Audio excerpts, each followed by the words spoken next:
Hey പ്ലാമീസ്. അപ്പോൾ നമ്മളുടെ again Kozhikode എന്ന് പറഞ്ഞ പാർട്ട് ടു അല്ല, ഫൈനൽ പാർട്ടാണ്. അപ്പോൾ ഞങ്ങൾ ഫുഡൊക്കെ കഴിച്ച് നേരെ ഈ ഒരു അൽ അമീൻ എന്ന് പറയുന്ന ഫ്രൂട്ട്സ് ആൻഡ് ജ്യൂസ് എന്ന് പറയുന്ന ഈ ഒരു ഷോപ്പിലേക്കാണ് പോയത്.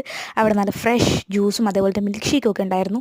അങ്ങനെ ഫുഡൊക്കെ കഴിച്ച് കഴിഞ്ഞപ്പോൾ ചെറുച്ചൻ പറഞ്ഞതാണ് ഈ ഒരു അൽ അമീൻ ഷോപ്പിനെ പറ്റിയിട്ടോ. അങ്ങനെ അവിടെ പോയപ്പോൾ നല്ല ഫ്രഷ് ജ്യൂസും മിൽക്ക് ഷേക്കൊക്കെ ഉണ്ടായിരുന്നു. ഞാനൊരു അക്കാഡോ ഷേക്കും ഞാൻ ആദ്യമായിട്ടോട്ട് കുടിക്കുന്നത്. അമ്മ ആശയും ചിക്കും അതുപോലെ തന്നെ ചെറുച്ചിൻ്റെ ഒരു ഫ്രഷ് ജ്യൂസായ മൊസമ്പിയാണ് കുടിച്ചത്.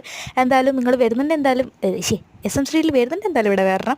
പൈസക്ക് വേർത്തിട്ടാണ്. അങ്ങനെ ഞങ്ങൾ കുറച്ച് സാധനങ്ങളൊക്കെ വാങ്ങി കറങ്ങി അടിച്ച് എന്താ പറയേണ്ട പച്ച ബസ് കയറി നമ്മൾ റെയിൽവേ സ്റ്റേഷനിലെത്തി. അവിടെ പോയി നമ്മൾ ടിക്കറ്റ് എടുത്തു. പിന്നെ അത്യാവശ്യം തിരക്കുണ്ടായിരുന്നു റെയിൽവേ സ്റ്റേഷനിൽ. അങ്ങനെ ഞങ്ങൾ പോയി. എന്താ പറയണ്ടേ, നമ്മളെ ട്രെയിനിൽ അത്രക്കര തിരക്കില്ലായിരുന്നു. പിന്നെ ഗൈസ്, നമ്മളുടെ ആഷിത്ത് പുതിയൊരു യൂട്യൂബ് ചാനൽ തുടങ്ങിയിട്ടുണ്ട്. പേരെന്ന് വെച്ചാൽ സ്പേസ് ഓഫ് ആഷ്. ഞാൻ വേണം ലിങ്ക് പോസ്റ്റ് ആയിട്ടായിട്ടും കൊടുക്കാം. അങ്ങനെ ഞങ്ങൾ ഈ ഒരു വ്ളോഗ് ഇവിടെ അവസാനിപ്പിക്കുകയാണ്. അപ്പം ശരി.